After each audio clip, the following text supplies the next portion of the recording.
Greetings in the name the only name under heaven given among men, whereby we must be saved.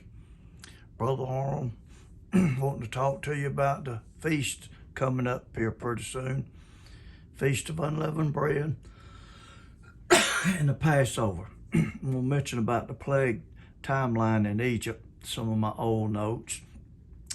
But when keeping the Feast of Unleavened Bread and Passover, it's very, very important to know that in Exodus 12:2, a lot of people familiar with it, Yahweh is giving instructions to Moses and Aaron on the 14th day of the month of Abib, in the middle of the month, not the first of the month, as many suppose, and they mess up when they do it. The instructions also covers when they come into the land. Now, see if I can get this thing working right here. I'm not real good on technology and stuff, but I do my best. Exodus 12:2-3, King James Version says, "This month shall be unto you the beginning of months.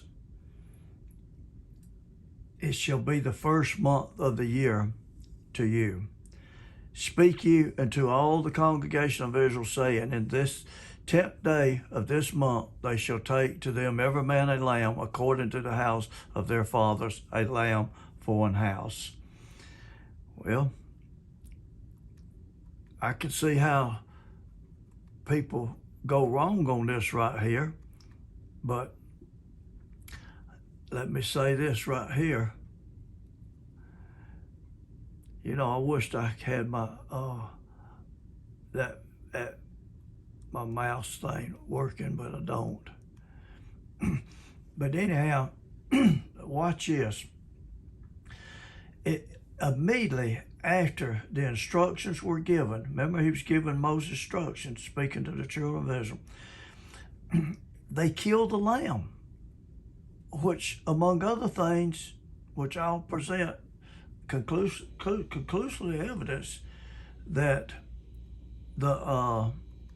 he was speaking to them on the 14th, and it's very important to know that if you're a feast keeper. But anyhow, Exodus 12:28-29, King James Version says, now this is out of 12:2. It said, "And the children of Israel went away and did as Yahweh had commanded Moses and Aaron, so did they. And it came to pass that at midnight Yahweh smote all the firstborn in the land of Egypt, from the firstborn of Pharaoh that sat on his throne unto the firstborn of the captive that was in the dungeon, and all the firstborn of cattle." Now keep in mind that the scripture teaches that all the plagues took place in the month of Abib. That's referring to the young tender ears of barley, which was smitten by the hailstorm. And I got a side note here where it says, "For the barley was in the ear." A lot of people don't know this, but that word Hebrew for ear is the word, it's the very same word as Abib. It's from which the month gets its name, month of Abib. See Exodus 9:31. Now, that we can count backwards, you know, through the other plagues and see what day of the month they were on. I hope you follow me here, because the thing keeps jumping around. I made a timeline about the plagues many years ago, and I'll present it here. But let me pull out a couple more facts that will help. Leviticus 23:6 clearly says that the 15th day of the month is the Feast of Unleavened Bread. Psalms 81:3-6 clearly teaches that the 15th Feast of Unleavened Bread is on a full moon, when they were delivered from Egypt. Look up the Hebrew word for appointed in Psalms 81:3, and it'll tell you in most Bibles puts it in there. It's the Strong's Hebrew 3677, and it says properly fullness of, or the full moon, that it's a festival appointed, a time appointed. Now, a lot could be said here, but I will now present my timeline. And you can check my website at lunarsabbath.info.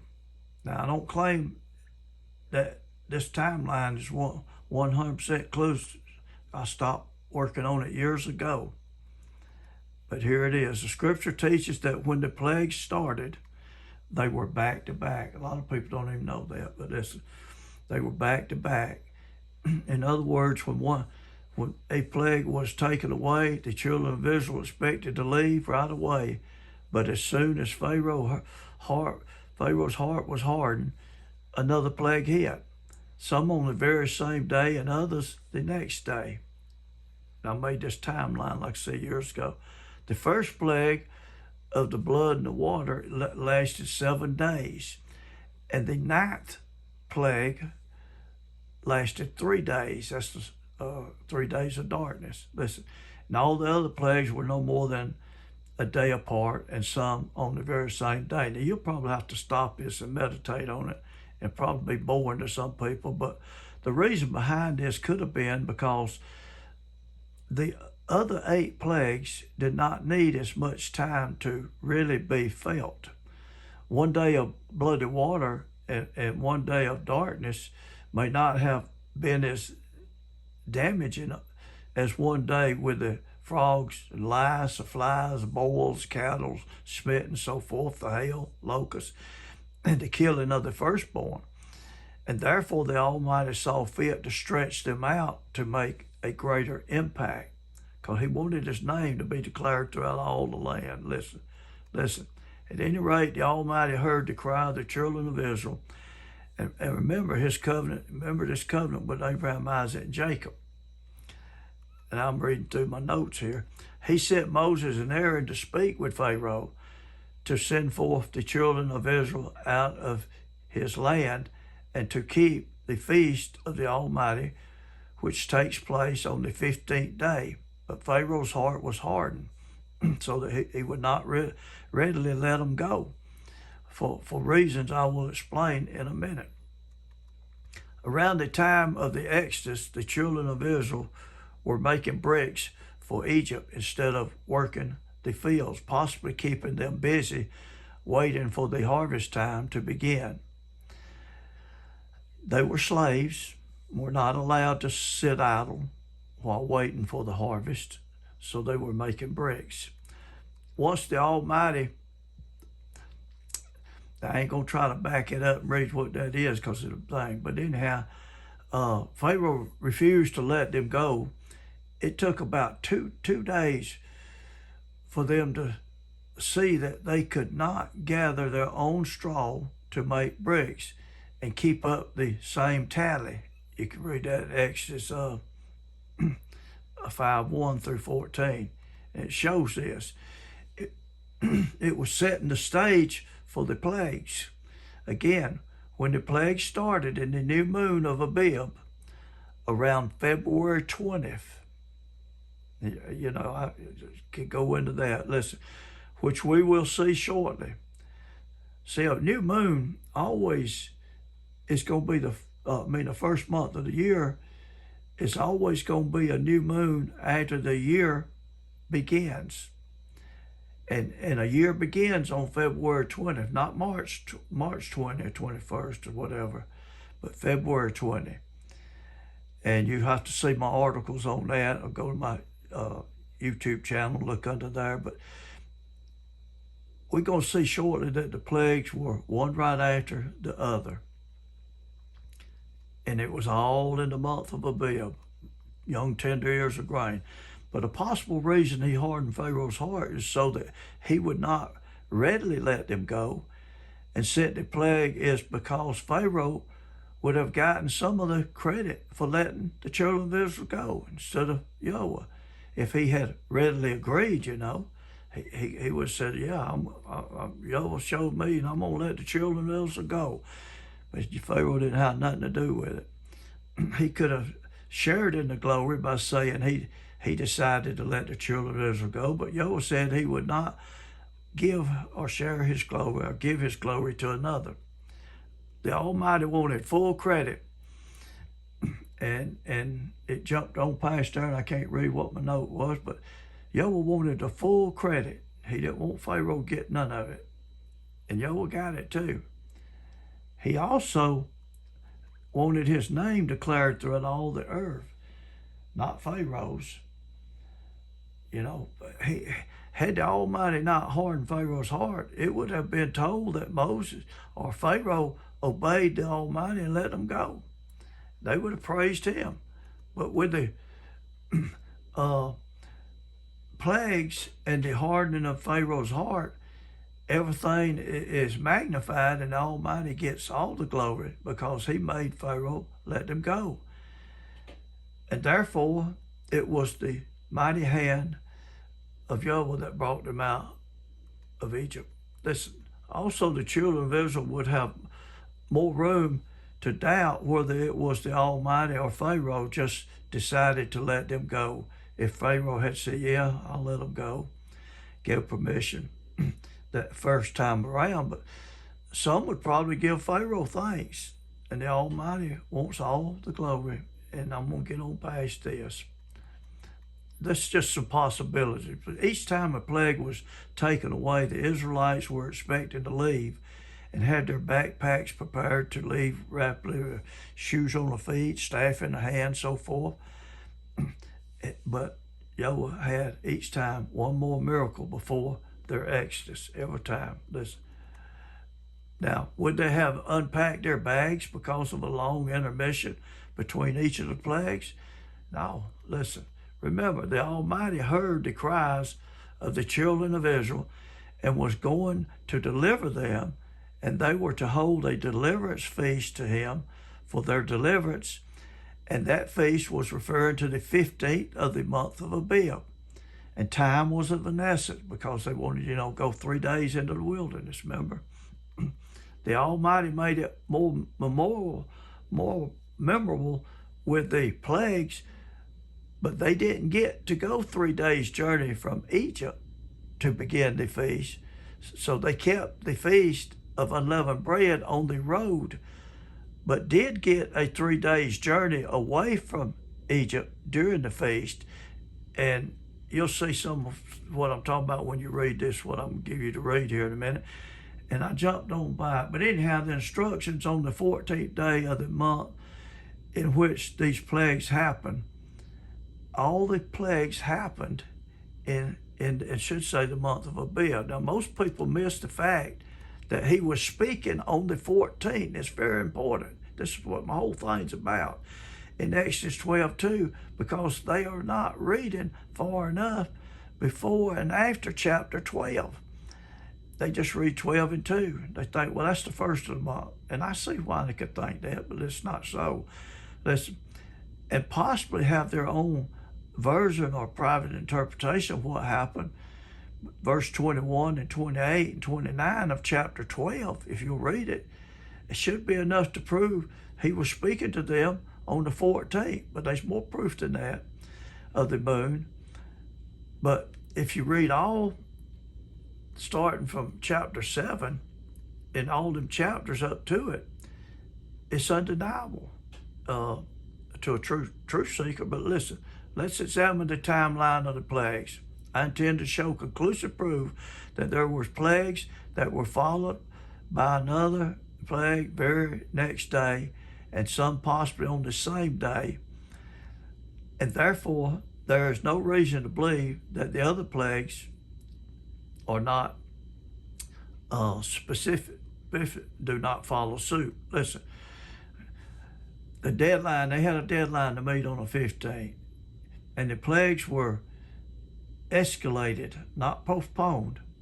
The deadline is the feast called a Cog that was to be observed to commemorate their deliverance from Egypt's bondage.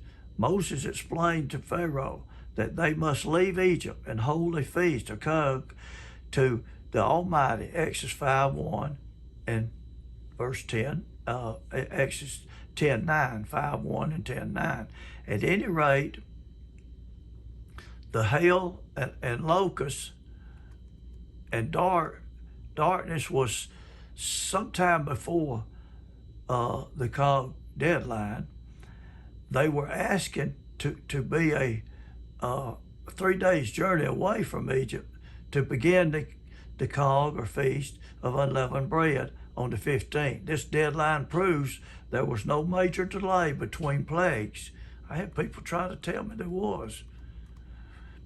Exodus 10:9, and Moses said, we will go with our young, with our old, our sons, with our sons and with our daughters, with our flocks and with our herds will we go, for we must hold a feast unto Yahweh.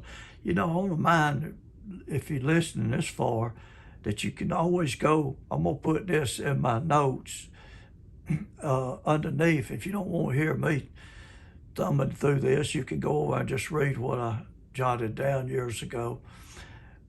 But anyhow, Exodus 23:15 says, thou shalt keep the feast of unleavened bread. Thou shalt eat unleavened bread 7 days, as I commanded thee, in the time appointed, at the full moon of the month of Abib. That word appointed is, full moon. Listen, for in it thou camest out from Egypt, and none shall appear before me empty. The time appointed of the month of Abib is referring to the full moon of green ears. That's the 15th, not the new moon, because it is not the time appointed. In other words, it's done on the 15th. 15. Now, the strong Hebrew definition, there it is right there, COG, a festival, a victim, feast, sacrifice, solemn Hebrew, and then it comes from another word. Sometimes helps to count from right to left. Hebrews counts from right to left. Just like that moon up there, you see it building from right to left. But anyhow, but it'll help find the timeline. Beginning with the first hardening of Pharaoh's heart in Exodus 7:10. That's where it's all. People need to start reading there and read on through chapter 12. You'll see what it's talking about. People just following man. But anyhow, it's where Aaron's rod became a serpent. And it was the next morning, it says, verse 15, that the first plague of the water began. There was no time wasted. This plague lasted 7 days, verse 25. Now, when the whole thing started, there was no more than 2 to 3 days passed from the time that Moses first went into Pharaoh. And Pharaoh made them gather their own straw to the serpent event in Exodus 7:10, which was the day before the first plague. In other words, only 3 to 4 days had passed between the time that Moses first confronted Pharaoh and the first plague. It seems longer, but absolutely not. So read Exodus 5:1 through 7:10. But now, keep in mind now, we got places that I read when I started off where he's speaking to them on the 14th, and you trace back through there, you'll see what dates these other plagues was on, what happened. And chapter 8, it does not mention that Pharaoh hardened his heart after the water was cleared up, but we can safely assume that he did because of the many other times. Neither does it specify the length of time from the clearing up of the water until the frogs came, by saying in the morning. He said in the morning. So you start counting your time on some of this. Or on the morrow, it would say. But there's no reason to believe this was not the case because of the many other times, as we shall see shortly. Plus, they had a deadline to meet, the 15th. There wasn't no way waiting around. And concerning the taking away of the frogs, which were obviously present on the day before the tomorrow, you know. He said, where do you want the frogs to go? He said, tomorrow. You would think he would say it today, wouldn't you? But most likely was on or after the next day, after the plagues of the bloody water. The water turned to blood. And in verse 15, Pharaoh's heart is hardened. And then in verse 16, the Almighty told Moses to tell Aaron to stretch out his rod and smite the dust of the land, that it may become lice. It does not say how long after, but it appears to be as soon as Pharaoh's heart was hardened. Most likely the people would have been expecting to leave as soon as the frogs were cleared up. In verse 20, Moses was told to rise up early in the morning and stand before Pharaoh. See, these things happening one right after another. Tell him to let the people go, or else the flies will come.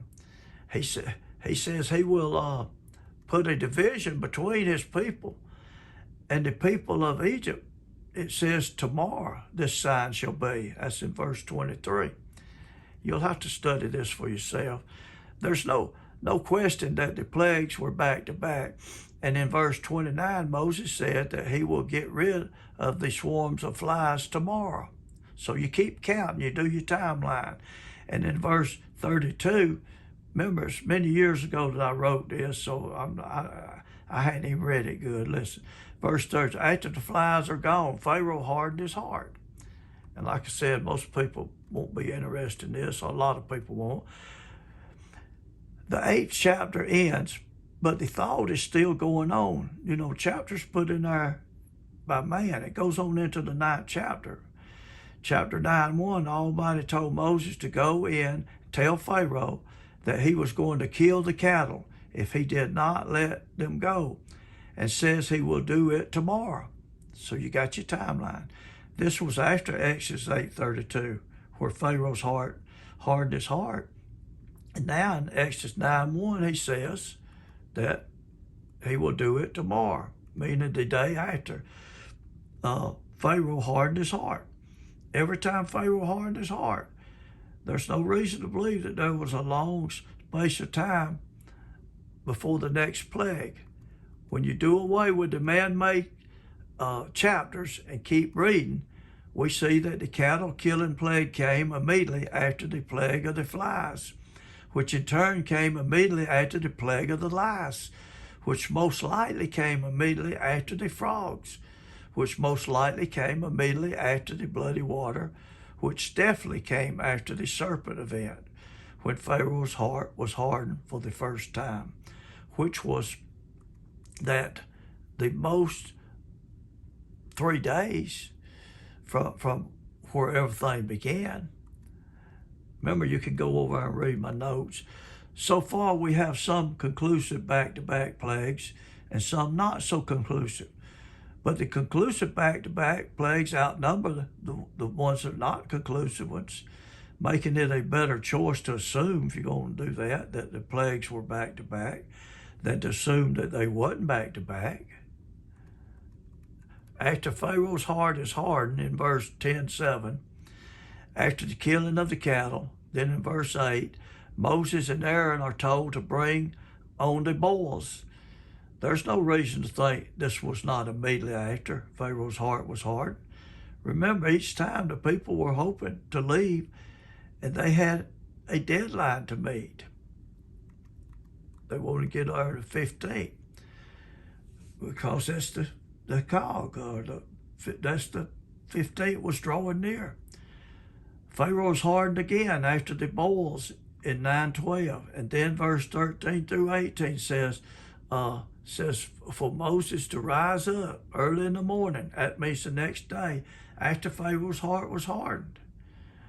And then when the plagues lasted more than the day it was specified of, as was the case concerning the water and the darkness.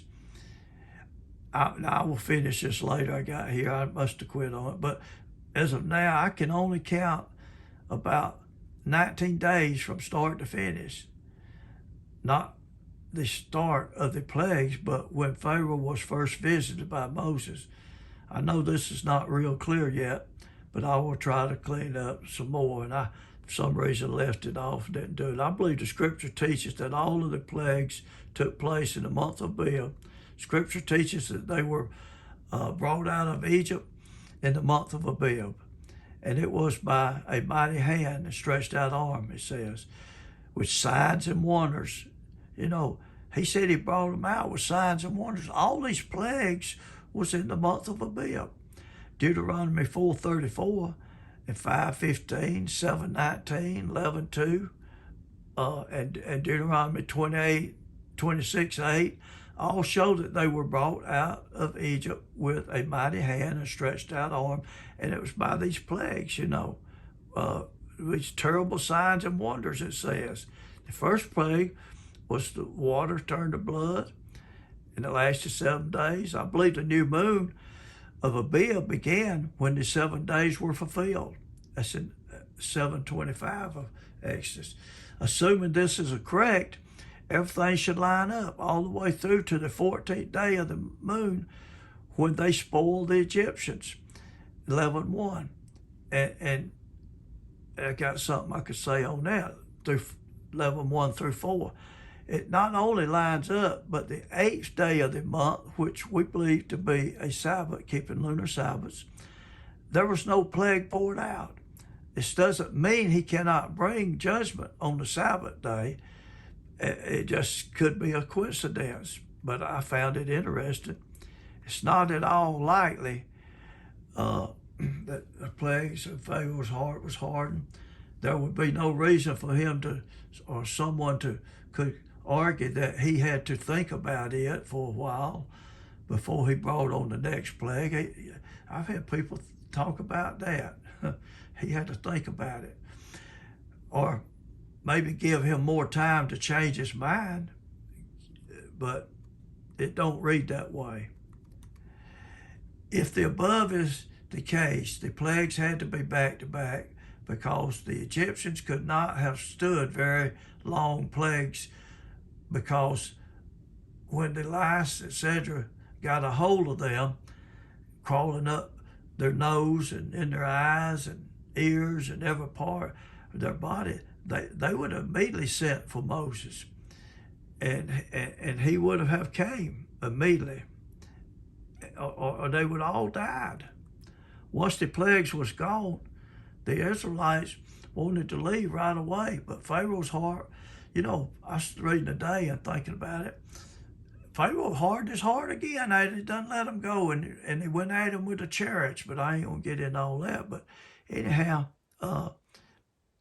his heart right away, it immediately hit with another plague, one after another.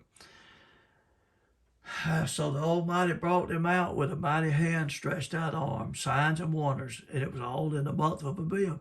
Abib means young tender ears of grain. That's when it was.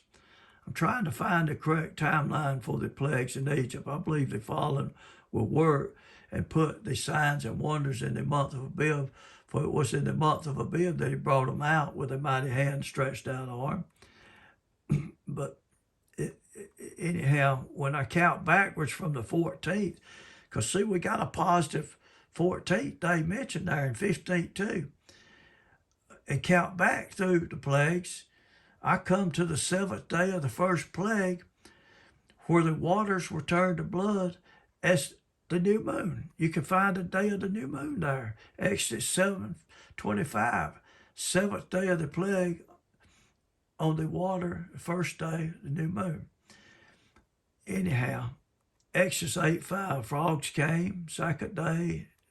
8:10, the frogs leave, 3rd day. 8:16, lice came, 4th day of the month. Exodus 8:20, the flies came, the 5th day of the month. Exodus 8:29 through 32, the flies left on the 6th day. Exodus 9:5, the cattle were killed. The plagues of boils on the 7th day of the month. See how you can do all that in Exodus 9:13 through 18, the weekly Sabbath. Nothing happened. Nothing happened on the 8th day of the month. Exodus 9:13 through 18, the hail came on the 9th day of the month.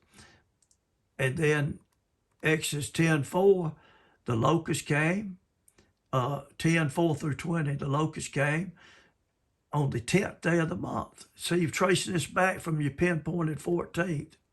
Exodus 10:22, 3 days of darkness. That would be the 11th, 12th, and 13th day of the month, right before the one last plague he talked about, which is the Passover. You know, he said there's one last plague, and that would be on the 14th. He said then you'll let him go, because that's when he's going to kill the 14th. But you see how it leads up to 3 days of darkness. The end of the 13th day of the month, that's when the 14th would begin. And that's when the killing of the firstborn. He said they got one more plague to go. That's Exodus 11:1, and that's the 14th. And that would be after the 3 days, 3 nights of darkness. Anyhow, the timeline may not be exactly right, but it is somewhere in the ballpark. Maybe you can help line it up better. You know, I was working on this years ago, and that's enough said, I guess. But maybe I can read it one day and show you. You know, Bible talks about rightly dividing the word of truth. But anyhow, I'm gonna go for now. Till next time, may Yah richly bless you. Be sure to go to the end and read it. And maybe where this thing was jumping. I don't know why. Well, I do know why, because my mouse. If I had my mouse, I could be more smoother with it. And if I try to go back, it jumps back the other way. But till next time, may Yah richly bless you. Shalom.